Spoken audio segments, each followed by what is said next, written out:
So with that, Matt Betzen is waiting for us to share with us. And again, Matt is an absolutely amazing man. In 2 years, he's really gone from searching to becoming one who is actually helping others come to know the Lord. And through him, there was another retired police officer that was immersed into Christ. And so I'm deeply thankful for him and his service to the kingdom. So with that, I'm going to be muted, and then we are going to start the video.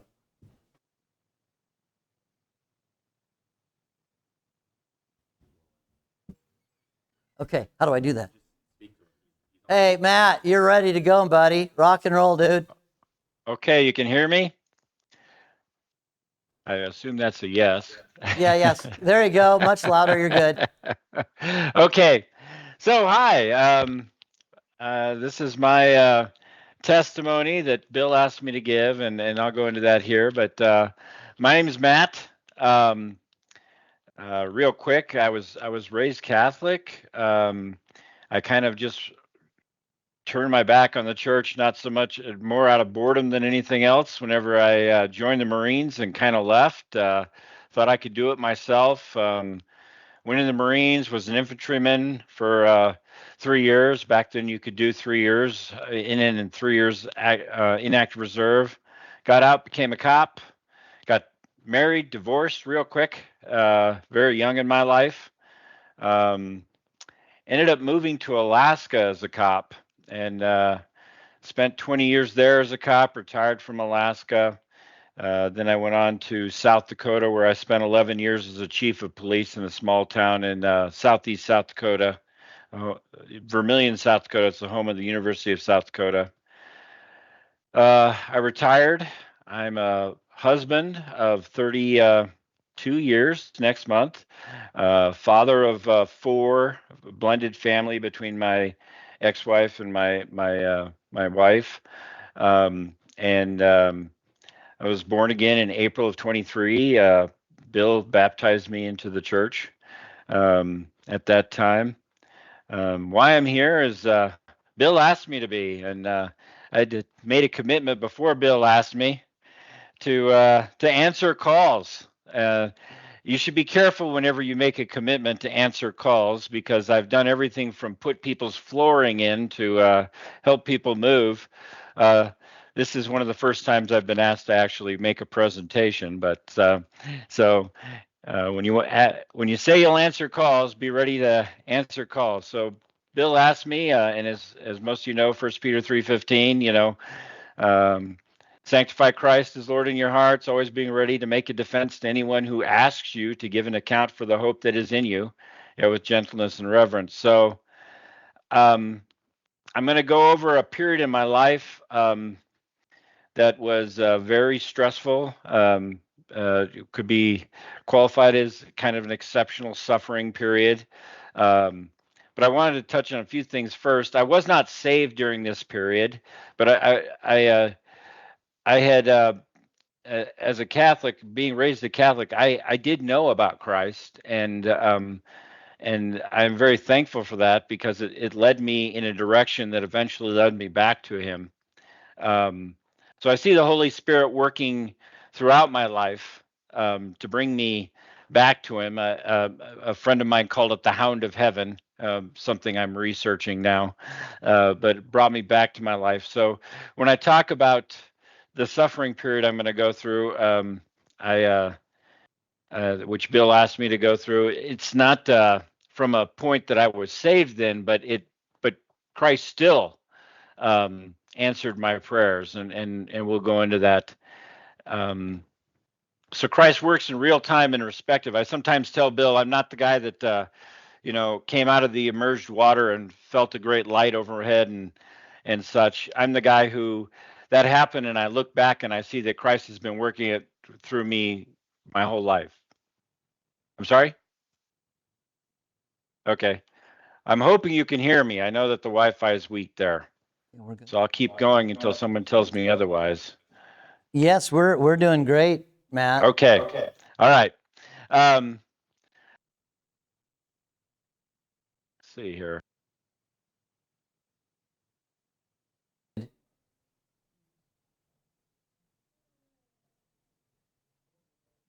There we go.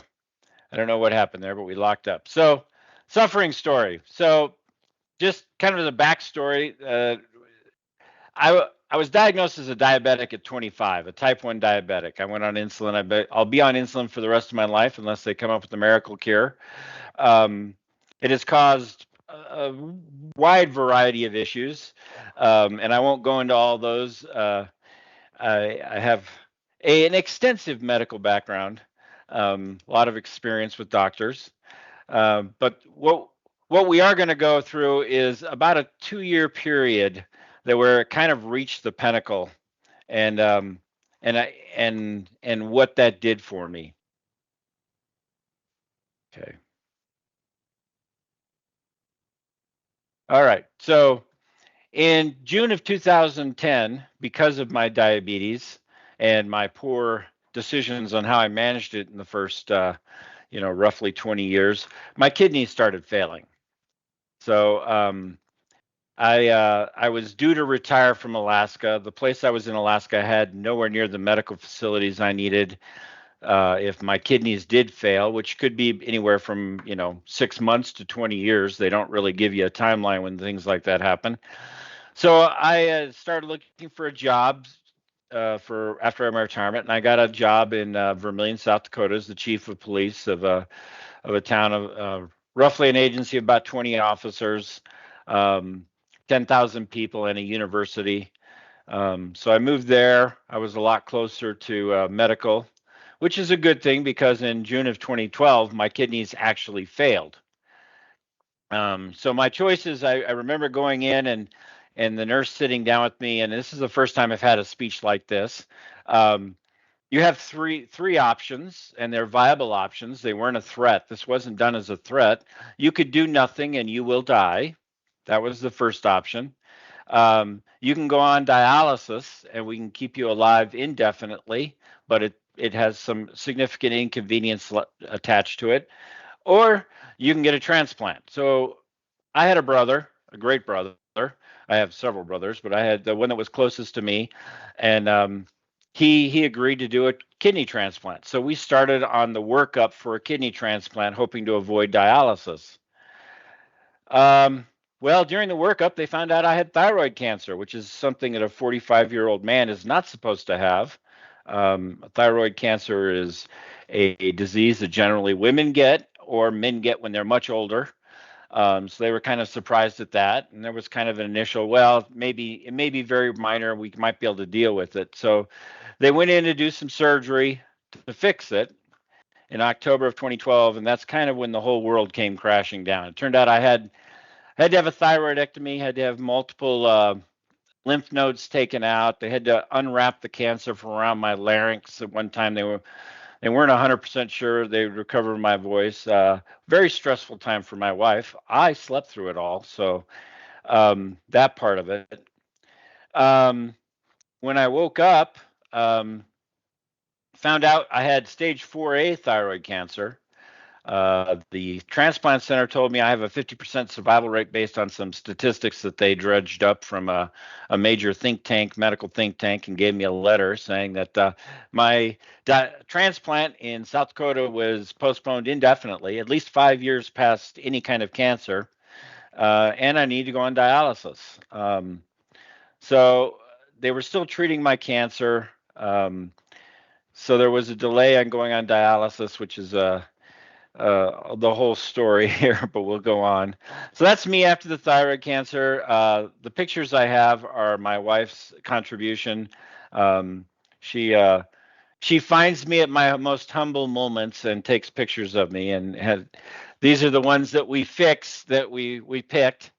Or so this is me after thyroid cancer, after the first surgery in October of 2012. So after thyroid cancer, I had radiation treatment for the thyroid. It's a radioactive iodine. It's easier than a lot of radiations. They give you a little pill, and then nobody can be around you for 4 or 5 days, as I recall, and then they hope that that takes care of it. So they decided to do dialysis, or more importantly, my wife pressured them into doing getting dialysis started because she thought I was declining. And one thing I'll comment throughout is that if you have a significant other there with you, you may not always be there like you think you are, and sometimes your wife sees things you do not see. So she forced them to do it over their objection. Um, and sure enough, the day after they installed the dialysis port, uh, I needed to go on dialysis right then, even though there was no healing. I was supposed to go through 2 weeks of healing before I started dialysis. So they started emergent dialysis the day after the surgery on December 22nd. Um, it was unhealed. I will say this over and over again because I have a hard time. It was very painful and unpleasant. Had to lie still for hours while they tried to put fluids in and take fluids out.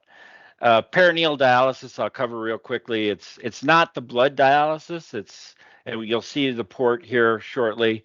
But basically, they put a port into your abdomen, and then you put fluids in, basically a sugar water type thing, and then through osmosis, it pulls fluids out of your body to dilute the sugar water, by doing that, it pulls some of the waste fluids out. And then after you let it dwell, is what they call it, for an hour, hour and a half, you dump the water, which takes some of the fluids with it. And by doing that, you're able to mimic some of the things your kidney does and keep you alive. And then the amount of times you have to do that depends on the individual, and we'll cover that here shortly. So on Christmas Eve, they decided I was stable enough to to get checked out about 5 o'clock at night. I'd been in the hospital for 3 days, and and I could go home. So um, I went home, and I was exhausted. If you ever want to get rest or get well, do not go to the hospital. That's my only recommendations from lots of experience. That is not the place you want to go. Um, so a little quick side story of the kind of things that I dealt with. I won't go into all the different events that happened during these 2 years, but so Christmas Eve, I got home about 5 o'clock, and I immediately fell asleep. And my son was actually visiting us from college, and about 11 o'clock at night, I get a call from my captain, and he's very excited. And a gentleman had tried to kill his wife. She had fled in her underwear into negative 10-degree temperatures across the street to a police officer's house. He had looked out the window in time to see the guy coming back from his garage with a rifle and a pistol back into his house, and so started a hostage situation with the children uh, that lasted until 3 o'clock the next afternoon. He had called me to tell me that I did not need to come in if I didn't have to, but that he thought I would want to know since I'm the chief of police. And anyway, so I went in and spent the rest of that time until 3 o'clock. And my wife comments that I look like crap on the 3 o'clock at 3 o'clock when they took the news story that went out to the South Dakota region about the events. So there's a book that my grandkids read by Judith Vorst. It's a children's book called Alexander and the Terrible, Horrible, No Good, Very Bad Day. Well, that was my terrible, horrible, no good, very bad day. That was a very bad day. So um, that's me right after the surgery for the port. The port is the little plastic tube you can see on the picture. It actually goes into my abdomen. It has to be maintained every day. You dump fluids in, you dump fluids out. It kind of connects to a T port that you do. You have to do it in a sterile environment, and we'll go into that. What peritoneal dialysis is, if people aren't aware, most people aren't. So peritoneal dialysis. So over a 2-year period, I'm on peritoneal dialysis while I'm still trying to deal with the thyroid and still trying to get approved for a transplant. Um, it was roughly 12 hours a day when you average it over a week. Um, the side picture is me doing what's called a manual exchange. You'll see in the red bucket I think on the way you would look at it's probably on the right side, I'm guessing. Um, Maybe not. Maybe it's on the left side. Anyway, I'm there in pajamas. You see a red bucket before that. There's a bag for the fluids to drain into, and I'm hooked up to that, and I've drained in, and then the bag that's hanging up is a bag of clean fluid. So when you first you drain out, and then you fill it back up, and you let it dwell, and you do this over and over again. In my case, I had to do 2 manuals a day, one at lunchtime, one at dinner time. Takes about 45 minutes to an hour for each manual. Then at night, on the other side of the screen, you see the machine it's hooked up. I did not have a good picture of the machine all outfitted. It's actually outfitted with about 4 bags of fluid on top of it and everything before you start the night. And what it does is you have to lie flat on your back for about 8.5 hours.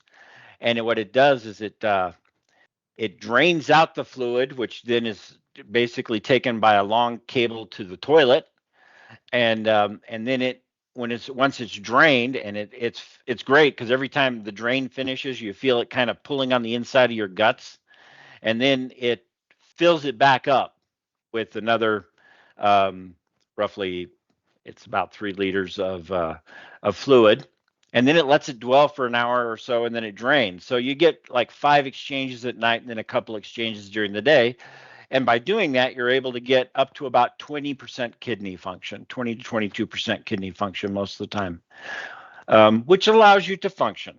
I was blessed and I was allowed to function. I was able to keep doing the things I needed to do, um, but not by myself. And that's kind of what we'll go into as we get through here. Um, I tried to sleep during those 8.5 hours, and I did get better at it. So it's the middle picture is the 1 month supply of boxes of fluids, and every month that would show up, and they would refill those for you. So on occasion, I would go and have to go and testify to things, or I'd have to go to training to maintain my certifications, and so I would, if for 3 days, I'd load up like 6 boxes, and because I needed different types of boxes into the back of the car and the big machine, and then I would go off and do that training, and then I would come back. So it was cumbersome to say the least. So the summer of 2013, this is in the middle of that 2 years of dialysis. They treated. I mentioned that we treated for radioactive iodine. Well, cancer came back, or it never had gone away, depending on what you think. In the summer of 2013, and I had mentioned I had 4A, so it had metastasized, and it's a side story, but basically this was something the doctors were really surprised at, because one, I shouldn't have it, and two, I definitely shouldn't have it like I did, because it would have taken a decade or more to grow to where it was. Um, Thyroid cancer is a slow growing cancer. Some people say it's the good cancer. I generally say, well, if you have to have cancer, it's probably a better cancer than some. That's for sure. But I don't think there is a good cancer. Um, so in the summer of 2013, they decided to do a second surgery to take out the rest of the cancer that they could find. They did what's called a radical bilateral neck dissection, which I thought was such a cool name. I had to throw it in there. It's the one surgery and prognosis I've been given that I've been able to memorize, because I just thought it was really cool. Radical bilateral neck dissection. Um, it sounds very unpleasant. Honestly, it looks unpleasant too. I'll show you it. Um, as things go, it wasn't the worst thing I did by far in that 2 years, but it wasn't fun. So they did find significant malignant cancer. So again, the transplant's delayed indefinitely, and at this point, my wife is beating the bushes. Um, my wife is, I tend to be the one that does the attacking on things, and my wife is the one that supports, and I could not attack on things right now. I was exhausted all the time. So, excuse me. My wife stepped up in a role she wasn't familiar with, didn't enjoy doing, and she was the one that was attacking the insurance companies and attacking the doctors and saying, hey, we got to do more about this. This shouldn't be stopping the transplant, etc. Anyway, we'll get more of that as we go. So the transplant's delayed indefinitely. The small transplant center I'm at in South Dakota said minimum 5 years, past no cancer for a year, so it's more like 6 years. So now we're looking at 2019 before I can get a transplant. Um, and I did after this surgery. I wore a cowboy bandana for to work, like kind of like Clint Eastwood and Hang 'Em High. If you've ever seen the show, he's hung at the beginning of the show, and then he wears a bandana around his scar the whole time. Well, I had an impressive scar coming out of surgery, so I wore a bandana. Um, South Dakota isn't exactly west, but it is Deadwood area, so it's kind of like Hang 'Em High territory. So, this is one of the many scars I managed to accumulate over the time. Actually, it was a great surgeon. The scar, most people don't have no idea it's a scar. It just looks like a fold in my skin now. I can't feel that area, but it just looks like a fold in the skin like you get whenever you're fat and old. So it doesn't look bad at all. So, um, this goes on for 2 years, and I won't belabor it. I think I've kind of I just wanted to give some examples of what it was like. It was very unpleasant. In the fall of 2014, my wife's battles paid off, um, and she got us to go to a big transplant center, the Mayo in Rochester, Minnesota. I don't. It's one of the medical centers in America, and they do like 400 transplants a year of kidneys. Um, so my brother was able to gift me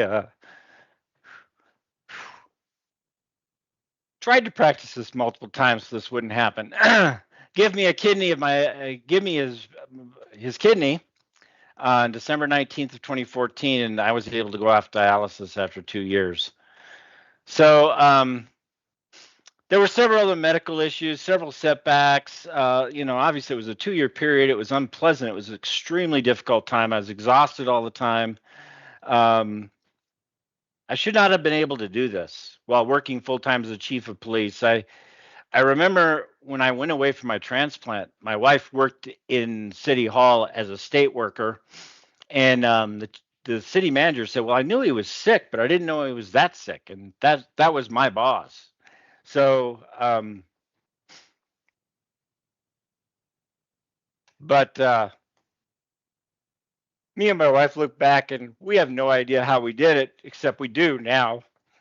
So, anyway, here's a happier picture. This is me and my brother the day after transplant. And we're required to get steps in. So we were out working, walking. I would say if you are interested in being a kidney donor, um, they're not going to let you do it unless you're healthy, and it is not. It is an extremely big good gift to give somebody. I can't stress that enough, and so you should consider it if you are. So what did I learn through all this? Well, I kind of came into this with the unbeliever's view of suffering, and and and when Bill asked me to do this, I had to organize my thoughts and get it together, and that's kind of what I did. And so I looked at what do unbelievers look at suffering, and suffering is one of the main reasons people kind of confront Christianity. The truth is they confront any religion. How does suffering fit into this religion? Why is suffering in the world? And you've heard atheists saying, well, if there's a good God, he wouldn't allow suffering, so there must not be a good God. All these different logical arguments that fail to get the point because they don't understand what God is, what Jesus is, and what he did for us. So an unbeliever's view of suffering, it's hard, it's painful, it's difficult, it's distracting, it's unnecessary. It tears at us, it deflates us, it depresses us, it makes victims of us. So I sat down and I was thinking, well, how am I going to get this across? And I came up with an analogy. Now, what is an analogy? Well, I've been a police instructor for decades, and I learned from several other police instructors, how do you build something? Well, you make it so that people can understand what you're talking about in something simple, and then you build on that. The other thing I'm going to use is an acronym, and I'll describe that. And it's like, so if you find this silly, that's okay. It's meant to be silly. It's meant to just kind of get your attention. But I came up with an analogy that, suffering's like a raw hunk of meat that you have to eat. Um, it's difficult to eat. It can make you feel ill, make you feel sick. Your digestion doesn't work. I mean, there's a reason we created fire, so we wouldn't have to eat raw meat, is what I'm thinking of. Um, Wreck your digestive system. It's terrible for you. And the thing about suffering, everybody has to go through it. You have to eat this raw, difficult meat in your life many times in your life. I mean, I'm using an example of physical suffering and illness, but suffering is, it's losing your loved ones, it's losing your parents, losing your children, it's losing your spouse, it's losing your sisters, and I mean, it covers so many different things. And so I don't want people to think because I created an analogy and an acronym, I'm belittling those things or making them small. I'm just trying to organize them. I'm trying to organize them in something that's maybe easier for people to remember. It's easier for me to remember. I've actually, since creating this, had to use it a couple of times at different prayer things when people started talking about suffering and how and why, what we should be doing and stuff. So it's really helped me organize it. I hope it helps you. Okay. Occasionally it locks up here for me. Here we go. Um, is there a better way? So this is the way the unbeliever kind of looks at it here. Chunk biting into that terrible meat, and I would this would make me sick even being around it. So I mean, I guess I would do it if I had to survive, but other than that, I would not want to do this. Versus a biblical view of suffering. Okay. And so I organized this biblical view of suffering, and I kind of came up with that raw chunk of meat, and let's take that raw chunk of meat, disgusting meat that life gives us to choke down. We're going to add spices. That's an acronym, spices, and cook it over the glory of God, making Jesus your grill master. Okay, so um, my my son is a computer scientist and does programming, and so I asked him to come up with a Jesus grilling steak with spices, and he came up with several. So here's Jesus cooking that raw chunk of meat with spices. Um, I kind of talked about this. Why use an analogy and an acronym? Again, it's about organizing my thoughts. And honestly, why this came to me is I was praying one morning. In fact, I pray right over here. You can't quite see the chair. I was praying one morning and looking at the wall and saying, okay, God, help me organize my thoughts. I keep coming up with all these things, and I'd started taking notes every day because I'd come up with a different thing and I'd write it down. And okay, I want to fit that in. That's right, and that's how I dealt with that. And I was trying to come up with it, and I looked up at. You can kind of see this black plaque back here. It's my retirement plaque from my primary agency. I spent 19 years in this agency, and I helped make the value statement. There's a value statement on there called SPICE.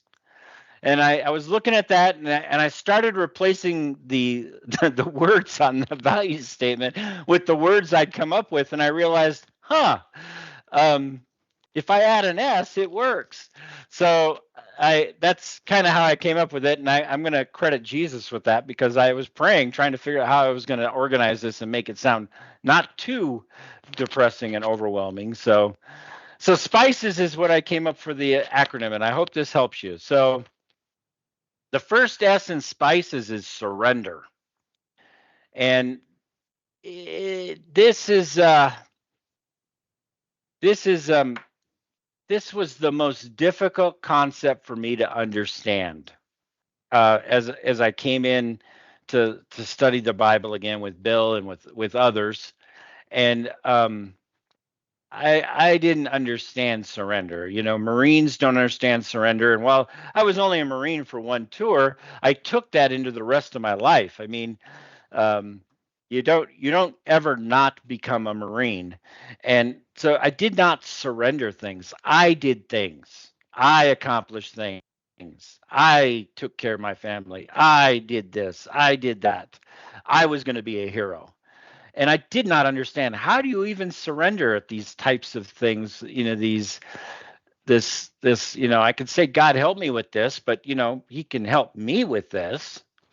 I did not understand surrender. And in fact, I didn't understand surrender when I was going through the suffering. But when I look back, I realized I had understood surrender. I just didn't understand it at that that's what I was doing at the time. So, it and surrenders throughout the Bible. I mean, you have all you're here because you want to study the Bible. I'm sure you've heard of the concept of surrendering. I love, James 4:7. It's you know, it's one of the ones that really I enjoy most because it's real simple.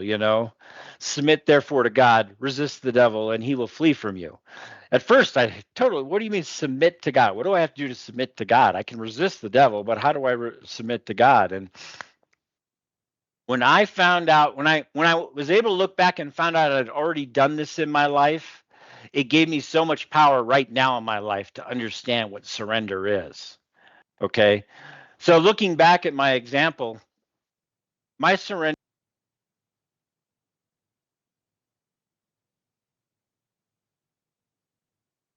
doing different things here. There. Um, my surrender was a prayer of desperation. And I referenced some other places where it talks about salvation being simply calling out to God and believing in him, and he will come for you. And again, you know, I was desperate. I was exhausted. I was having surgeries. I had medical interventions all the time, and I was trying to work full time, which I did the whole time. Um, it became kind of a joke. You don't go talk to the chief about being sick because, he's going to ask you what type of cancer you have. Um, so, um, and so, but I started waking up every morning, and thanks to my upbringing, I knew enough that God was there, even if I had turned my back on him. And I just prayed a desperate prayer every day. Just God, get me through one more day. Just just let me keep going. Just give me the strength to take care of my family and to fulfill my duty as the chief of this community. And that prayer, I couldn't tell you when it started. It was early on. um I started praying again, and it didn't become an everyday thing because I made a habit out of it. It became an everyday thing because I needed it. I didn't have anywhere else to turn, you know and I'm sure I did it multiple times a day. It was just like, um I could usually make it to about 4 o'clock, and we'd have this meeting with the sheriff every day, more of a BS session. And he'd he'd shake me awake about 4:15 and said, "Okay, do you want to go back now?" I said, "Oh, thanks." But, so I was surrounded by really good people, but that is what it means to surrender, to know you can't do it on your own. So, and it's the key to perspective. When we talk about what does surrender do for you, um, well,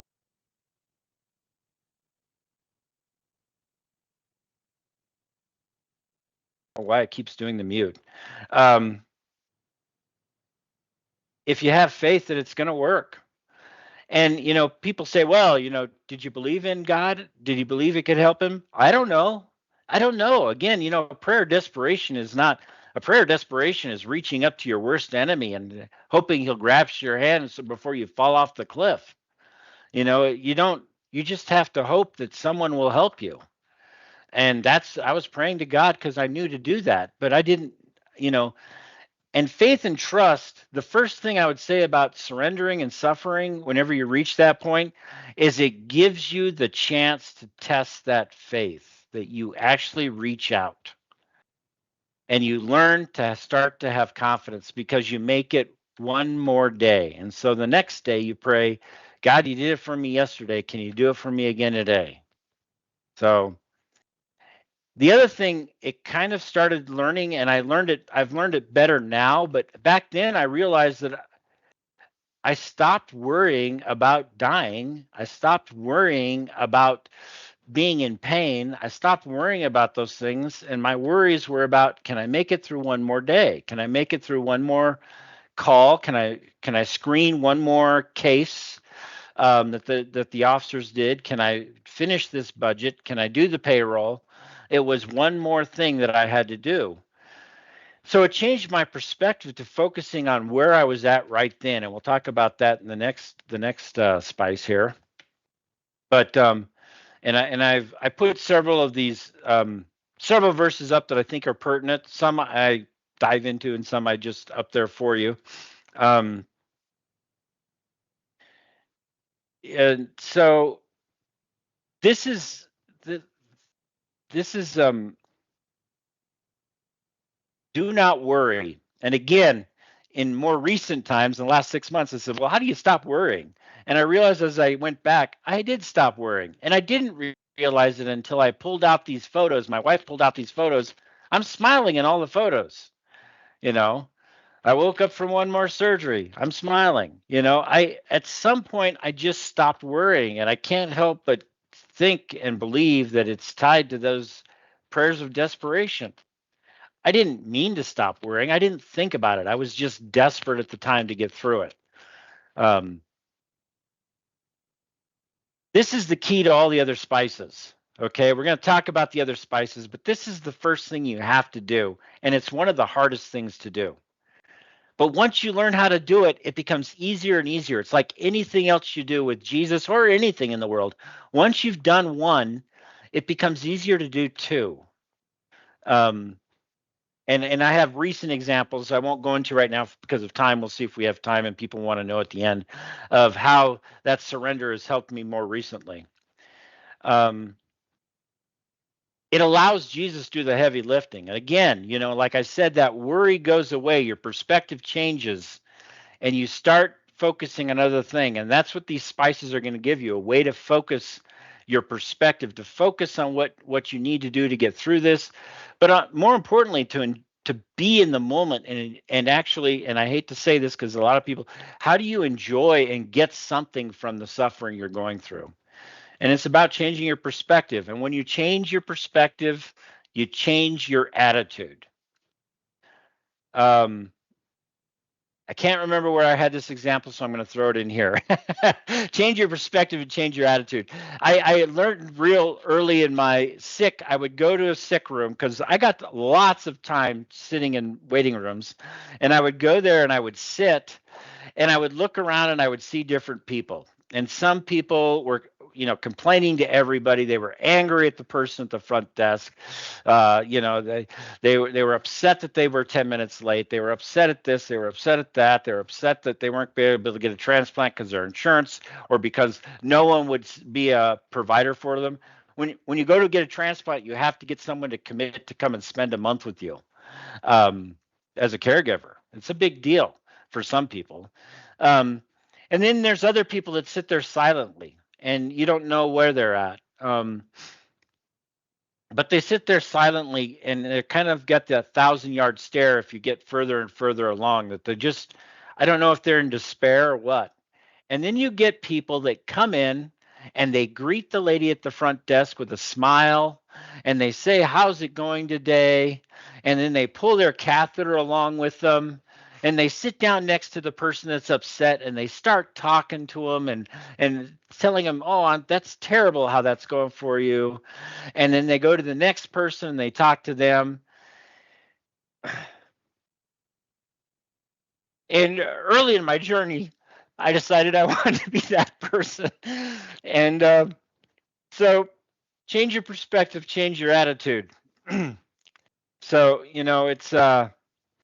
it gives you so much difference. And we'll talk about the other spices. I don't want to get ahead of myself here. So, um, persevere, persevere. We're going to talk about perseverance, and later on, we're going to talk about commitment. And there is a difference between the two.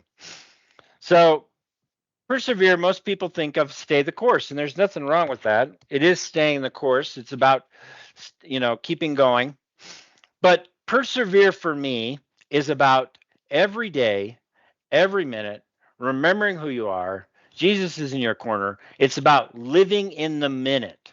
It's about surviving the next thing. It's about that prayer of desperation I have. That's about persevering. And all you've got to do is take the next step. is go to the next test, is go to the next whatever, complete the next assignment at work. That's all you have to do. You only have to do the next thing.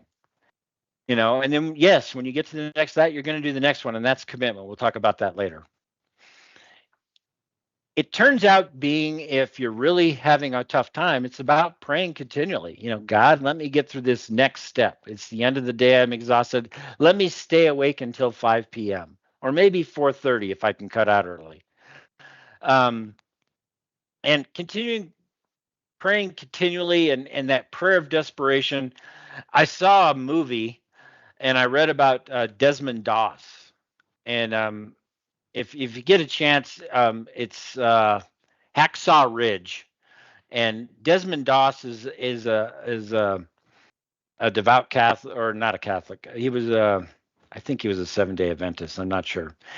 Yeah, and he was very devout, and he was a conscientious objector, and he was in an infantry unit in a time in World War II whenever they generally didn't accept it, but he stuck with it. He persevered.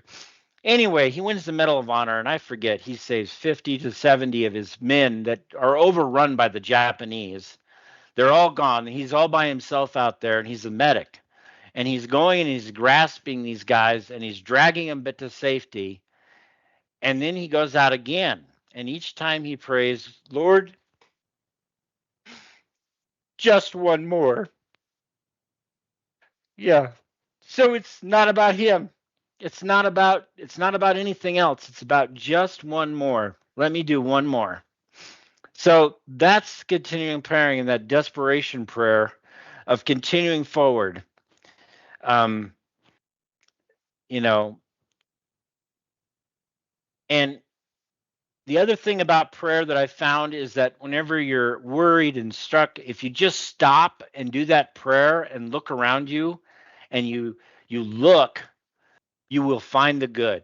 There is good around you no matter where you're at. If you're looking for it, you will find it. And God puts it there so that you can find it, so that you know that there's still good in the world and you can let your desperation go. So, persevering, it's about being in the minute, it's about doing one more thing. Okay?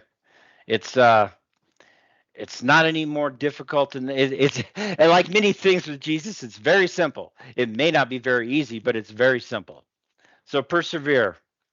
Integrity. Be like Jesus versus be like a victim. Where do I get that? Well, I taught police ethics, and for the longest time, I would teach police officers, how do you stay ethical? Why do police officers do the wrong thing? And I think this is true of a lot of people. Police officers join to become heroes. I mean, at the root of things, police officers want to be heroes, firefighters want to be heroes. Most people join the military at some level, they want to be heroes. They might say, "Oh, I want to go to college and all this other stuff," but the truth is, they want to be heroes. And then you get into it, and then things get hard, and you become a victim. And I don't look at victims as being a positive thing. Victims is not as a mindset. If you're victim mindset, then it's going to hurt you, because then you start thinking, well, I shouldn't have to do all this. I'm a victim here. So I'm not going to do that next traffic stop, or I'm not going to write a report on this, or I'm not going to do some other minor infraction. And then it starts to build. It's a slippery slope, and you get on to well, now I'm kind of deserved a little bit extra, so I'm here checking this vacant building, and I'm going to eat a candy bar that I found. Or you know what? I'm going to go ahead and claim an hour and a half of overtime here, even though I was only here for 45 minutes. It's a slippery slope about that being that victim versus being that hero. And it was part of the police ethics class. Well, I think the same thing happens when you're suffering. You start to think, I deserve better than this. This isn't fair for me. This shouldn't happen to me. I've been a good person, so I deserve more. So I'm going to I'm going to not go to work today without really saying, can I go to work today? You just decide, I'm not going to do it. And then you decide not to go to work at all, even though you might still be able to.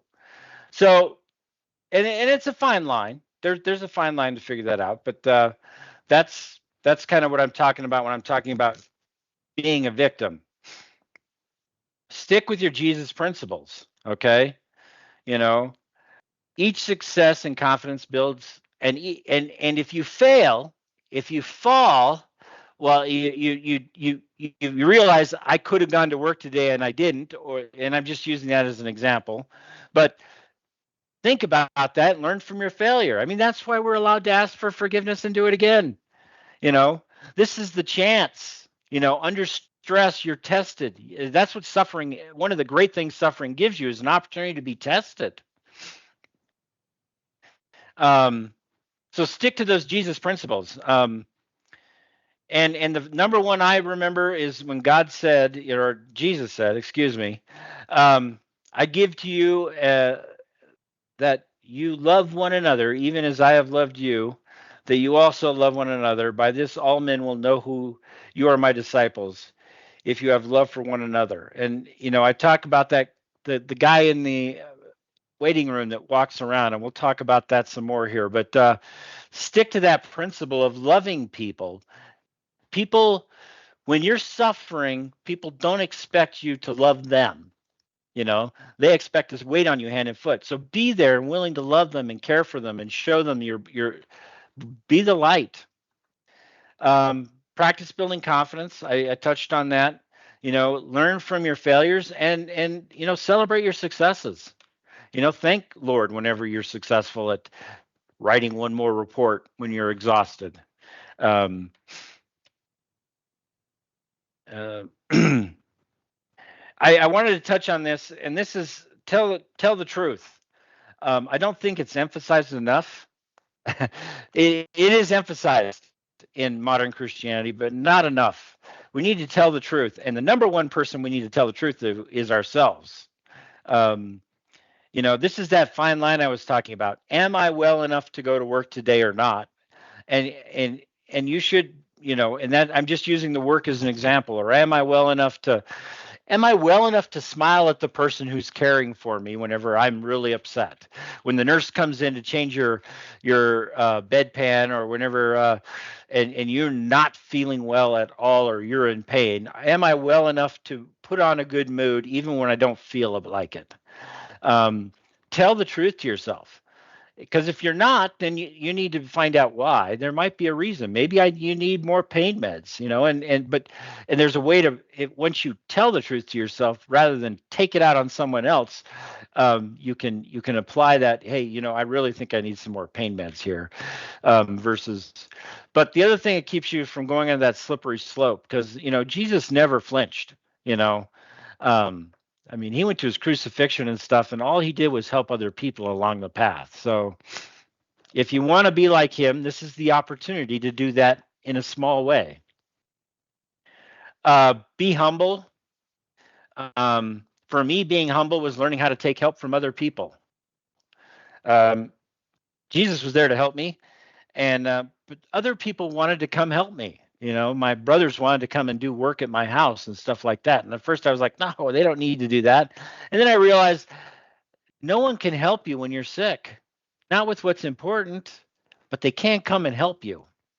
And it's important to let people come help you. I was really reluctant to let my brother at the very beginning give me a kidney. And then I realized, kind of like, is it really my place to stand in his way of being a hero? You know, you gotta let being suffering for someone like me anyway was an opportunity to let other people help me and to learn how to surrender to other people. So, but that was it was humbling, humiliating at first, and then I realized no, it's not humiliating, it's being humble. Um, Back to that, I just want to finish again with what is it like to be like Jesus? And I like Colossians 3:12. It's the first verse I memorized. Um, you know, Compassion, kindness, humility, gentleness, and patience. Put on that heart. Um, so um, Suffering is the opportunity to test whether you're like Jesus. It's not hard when you're feeling well and it's a beautiful day outside to go out and help others.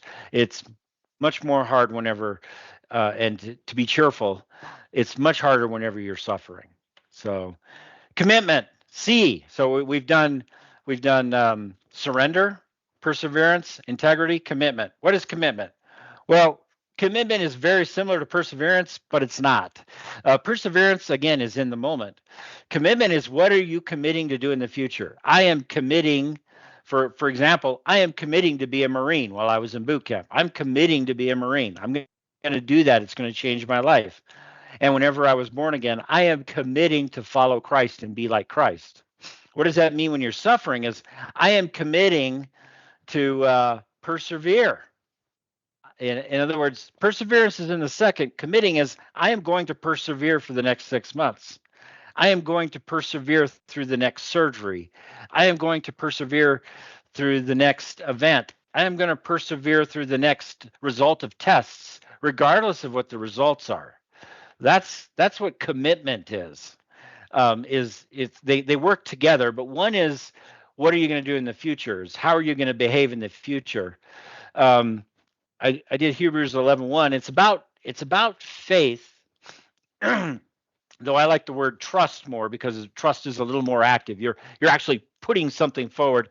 Faith in the English language kind of feels like some nebulous quality that you're measured with back here. Trust feels more active to me. Um, it's about how you're going to behave in the future. You have trust in Christ, and so this is how you're going to behave. In other words, you're going to commit in your mind to doing things. And I had a friend tell me a quick story about how, and it's true, if you train on something, um, you're able to respond faster to it.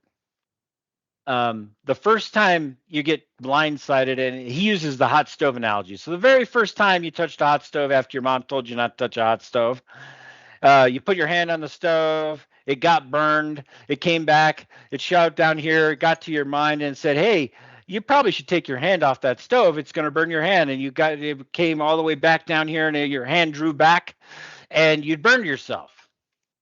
Um, so the uh, the commitment part or the learning part is that you went in and you said, okay, in the future, I'm not going to touch a hot stove and I'm going to pull back. So anytime in the future, whenever you even got near a stove and you got near that stove, and I see this even in my day, I jerk my hand back before I get burned because in my mind, at some level, I committed not to be burned again. Okay, so the same type of thing applies whenever you're talking about in the future, I am going to act like Jesus and I'm going to respond in a more positive way, or I'm going to be more cheerful whenever I go into things, or I'm going to be helpful to people and etc. By committing to it, whenever you're in that perseverance, it's more likely that you're going to quickly apply that new lesson that and each time you do it, you reinforce it. Uh, Committing is where you get that attitude and that perspective change that I've talked about several times. Um, we know that God causes all things to work together for good for those who love God, to those who are called according to his purpose.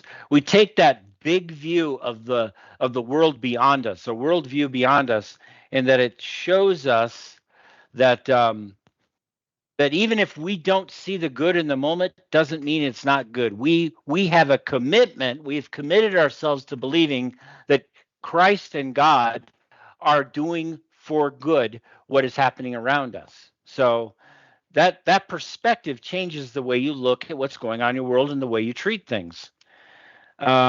Commitment works together with other spices. Again, I've mentioned perseverance. We're going to talk about, I mentioned integrity. You're committing to have integrity. Um, so they work together. Continuing forward here. Moral excellence. E stands for moral excellence. Um, so um, moral excellence, 2 Peter 1, 5, 8 through 8 here. um, Now you have every reason, applying all diligence in your faith, supply moral excellence, and in your moral excellence, knowledge, and in your knowledge, self-control, and in your self-control, perseverance, and in your perseverance, godliness, and in your godliness, brother kindness, and in your brotherly kindness, love. All these qualities are yours and increasing. They render you neither useless or unfruitful in the true knowledge of our Lord Jesus Christ. And I hope I didn't mess up any of the words there. Um, so the key here is this is supply. So I've talked a lot about surrender. I've talked about, but this is what you supply to Jesus, the relationship with Jesus. Um, you bring moral excellence, and that includes, continuing to be present while you're suffering, um, to gather knowledge, and through this you're going to learn self-control, perseverance, etc. As Peter talks about here. It's what you supply to the relationship. um, so how do you do that? Well, um, the way I do it is I continually build on it every single day. I read scripture. I plan lessons with mentors. I ask questions. I study with an open mind. I memorize scripture. Um, I practice the other spices. I pray continuously. It's about supplying that relationship all the time. It doesn't change when you're suffering. It becomes more important when you're suffering to do these things. um, This ties into the other spices, as I've talked about, and it brings it's what you should bring to the table, you know. Um, and when you bring that moral excellence, the other things kind of click together because you're bringing your part to the table. Um, you don't have to conquer every minute. Jesus will help you do that. He'll do a lot of the heavy lifting for you, and you'll find as you do this and you practice it. And I did it without even knowing what was happening. It's when I look back I realized I couldn't have made it through this. Me and my wife were talking a week ago. We don't have any idea how we made it through that 2-year period, but we did. We not only persevered, we kind of thrived through it in many ways and came out the other one much better for it.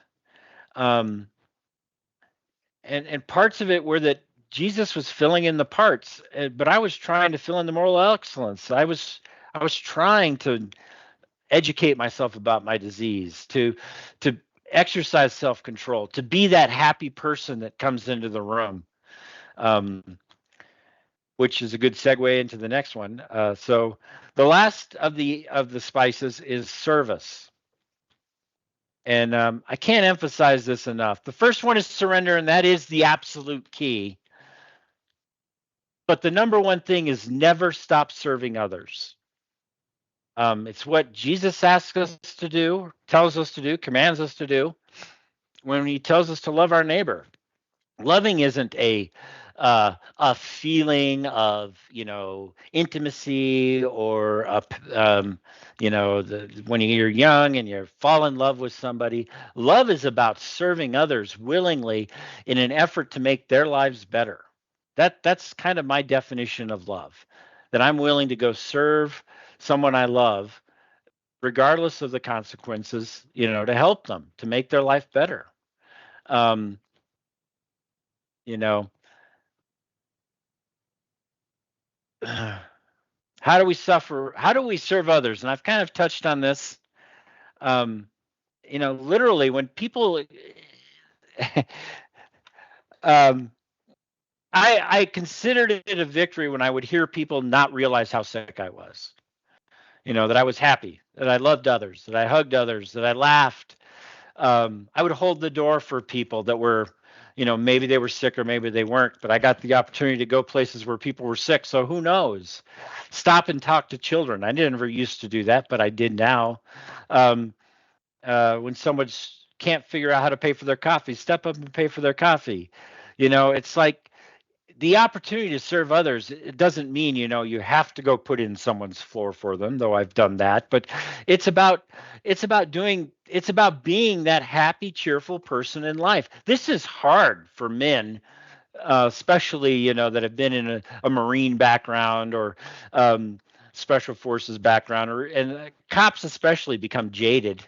Years and years of seeing a lot of negativity, and in a very real sense, they become victims of the trauma around them, even if they're not the direct focus of the trauma. We become victims of the trauma we see around us, and so. This is how you can serve others. You know, be that person that that you respect. Look back at who you respect is always willing to help you, always willing to be kind and gentle. I have several people in my life before I came back to Christ that I look back and I say, you know, that guy was always a servant of Christ, and you knew it. You know, another way to serve others, and I can't emphasize this enough. It's kind of a little segue, but it's not. Um, Actively listen to other people that are suffering. Um, People are lonely when they're suffering. I was blessed in that I was surrounded by loved ones. I had a loving wife, um, and I had people that were there for me. But I found all kinds of people in waiting rooms and stuff that needed to be actively listened to, and that means don't offer them advice.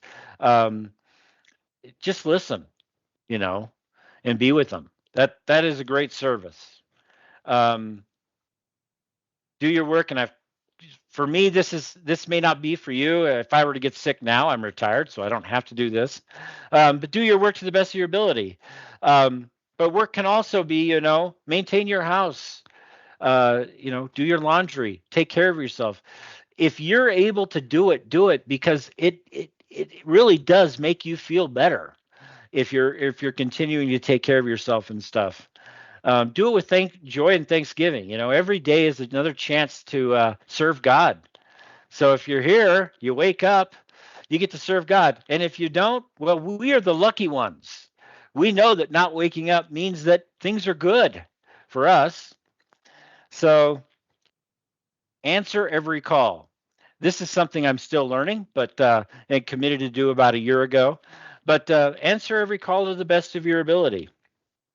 Um, I've always been and continue to be, and especially after my kidney transplant, I'm the guy that goes to the front of the class in a classroom and sits down the front and answers every rhetorical question that the instructor gives, and and always gets it wrong. Always gets it wrong, and I don't worry about being humiliated. I can be humiliated because then the rest of them, everyone else gets to learn it, and it's not at my expense. You know, it's about answering the call. I think that the people that sit in the back lose out, and don't be the person that sits in the back in life. Step up even when you're sick. Be the light. You know, be the light. Matthew 5:16. You know, let your light shine before men in such a way that they may see your good works and glorify your Father who is in heaven. You know, there's a statistic in another class that I was teaching that said, you know, that 84% of Americans know a Christian. Only 15% of those 84%, only 15 say that those people act differently than the rest of the world. So be the light.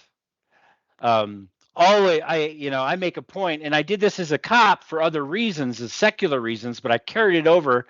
It was pretty easy for me because I went from saying, "Hey, how's it going?" and smiling at everybody I ran into to, "God bless you, Jesus bless you," you know, God bless, you know. So it's easy to start doing this, and it becomes great. And what you find is people come up and talk to you. They'll come up and talk to you. Um, I started carrying my little dog around in a pouch. I carry a little dog around in a pouch. You don't know how many people come up and talk to you, and you're able to talk to them and smile at them and laugh at them and get them to laugh when you have a little dog in a pouch that you carry everywhere. So find ways to be the light. Um, Another thing about service is, and of course now it's stopped me again here. Let's see if it's going to make me mute. Nope. Um, oh, it did two at a time. Okay. It is hard to suffer when serving. It's hard to remember your suffer when your focus is on other people. It helps you with your pain, whatever that pain may be. Maybe it's the anguish of losing a loved one. Maybe it's the pain in your stomach from the surgery. Maybe it's the ache in your back. Whatever it is, it's harder to suffer, to focus on your suffering when you're serving others. Um, and finally, it's like as far as serving, it's up. the mark. I want to do that Mark 10. I know I'm running over on time, darn it. Mark 10, 43, it's about Jesus telling his disciples, you're going to serve others, period. I mean, that's what following Jesus is about. It's about serving others. And 10:45, for even the Son of Man did not come to serve, but but to serve. Sorry, I got that wrong. And to give his life a ransom for many. So um, service kind of rounds out those spices. Remember, surrender, persevere, integrity, commitment, excellence, moral excellence, and service. Finally, take all that and add the heat and brilliance of the Holy Spirit. If you do these things, it'll change your perspective and attitude. Your attitude is the key to how you look and treat the world. If you have a positive attitude, if you see the good in the world, even when you're in pain, and um, it you just it changes the way you see everything. Change the way you look at life to I get to live. I get to suffer. I get to get up this morning. I get to love. I get to do one more thing rather than I have to get up. I have to suffer. Remember, life is a forge that we're all going through. Suffering was guaranteed by Jesus, but he also said that we're going to get through it and that he's conquered the world. So pray continuously. If you're suffering, pray continuously. Learn to pray continuously. It sounds so hard at first, and it's so easy to do once you learn how to do it. Um, feel the heat of success when employing spices to build your confidence in Jesus' mastery, preparing your steak. Um, there's two possibilities coming out of any suffering. You're going to make it or you're not. Both of which are victories. There is no not victory in this. All pain ends. So remember that. And when you have faith and trust in Jesus, uh, you get to take the next step. All you have to do is have faith and trust and persevere for one more step. Eventually, it'll end. The pain will end. Conclusion. I'm going to rush through these a little bit faster. Change your attitude because I've done them. Surrender. Um, look at suffering as an opportunity. You know, this is an opportunity, and among the many things it's an opportunity for, it's an opportunity to carry your cross. Remember, Jesus said, "Take up your cross and follow Him." It's a cross. I use the little c because I have suffered through nothing like what Jesus has suffered to. But it was an opportunity to take up my cross and show that maybe I'm a little bit like Jesus. Shine the light in the world around you, always, every chance you get. Anytime you remember, crack a smile. Be like Jesus. And we talked about that, and we talked about the significance of it. Um, real quick, a friend of mine named Charles, he's a little older than me. He's another mentor I have down here. And he encapsulated, I hadn't quite looked at it that way, but it's true. You can go a step further beyond being the happy person. And it says, everyone, when you're suffering and you're the guy in the hospital, you have a captive audience. Those nurses have to listen to you. Those doctors have to listen to you. The people in the hallway have to listen to you. Go out there and tell them about the gospel. Tell them, God bless you. Can I pray for you? They have to listen, and very few of them are going to back away from you because you're the one carrying the catheter bag on the pole behind you. So use that opportunity to serve. So, other quick lessons. When the suffering does not end, the thorn in the flesh, my suffering continues. I don't really look at it that way anymore, but it is. I mean, I'm on permanent meds. I don't have a thyroid, so I maintain at a hypothyroid level. It's hard for me to lose weight. I don't tolerate cold well.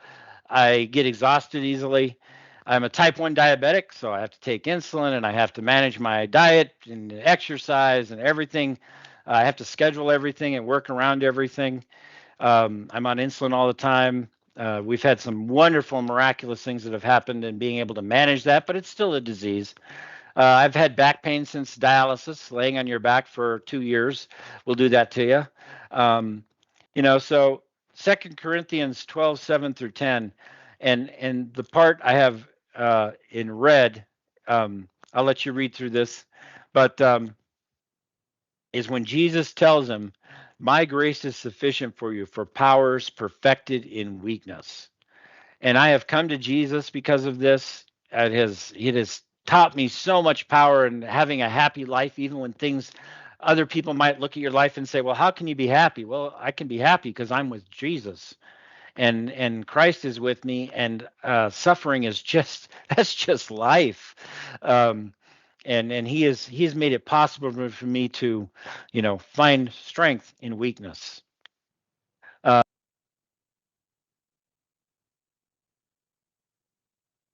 yep. Okay. There we go. There we go. Lessons of value. Learn to value those who God has given to you as your helper in life. This is my wife. An excellent wife who can find, for her worth is far above jewels. The heart of her husband trusts in her. He will have no lack of gain. Proverbs. Um, and I've already kind of outlined, but she was there. She assumed roles that she wasn't comfortable with or ready to assume, and she did a fantastic job and got me there. Um, so that was her on the morning of transplant. So next lesson. Suffering teaches you who would be willing to risk their life for you. This is my younger brother. I can't say smaller brother because he's taller than me. This is my commandment that you love one another just as I have loved you. Greater love have no one than they lay his life down for his friend or brother in this case. So anyway, I wanted to recognize him. Through suffering, I've come to know Jesus Christ. Thanks for listening. If you have any questions of me, I can try to take them now if we have time. I know I went over. Um, and but if there's another time, Bill also has my contact information. Feel free to contact me. If you want to call me, text me first and tell me that you're a friend of Bill's, or I won't pick up the phone because I get inundated with people that call me that I don't know anything about. So I don't know, Bill. Do we have time for some questions, or did I run too far over? Well, in order to get our next speaker up and let him run over, probably not. Okay. Sorry about that. Feel free to send me questions by email or call me. Don't hang up, because I want to say one Okay. last thing about you before we give you a round of applause. I'm going to ask our Lane County Sheriff is here to listen, and I'm going to ask him a question. I hope he isn't too upset when I ask him this question. But if you had to be on dialysis, it was for what, a year? 2 years. 2 years. If you had to be on dialysis for 2 years every night and go to all the seminars that I know you go to and get up every day and be the man that you are, that I know you to be, in creating that amazing, wonderful LCSO that we have, could you do it? I can't fathom it, but I'm super impressed. Yeah. We need to understand that this man, not yet a Christian, but believing God is there for him, was able to do something that I think a lot of us at this point in time don't fully comprehend can be done. Jesus did that for us. And I'm thankful for your example, and that's why I asked you to bring this particular sermon on that particular passage of, His grace is sufficient for us. And so this is his first sermon ever. What'd you guys think?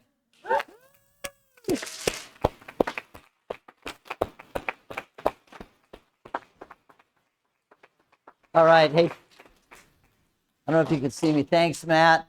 Sure to love you. Appreciate you. We'll be back. We'll be back on next Friday. All right. Okay. Take care. Thank you. Bye.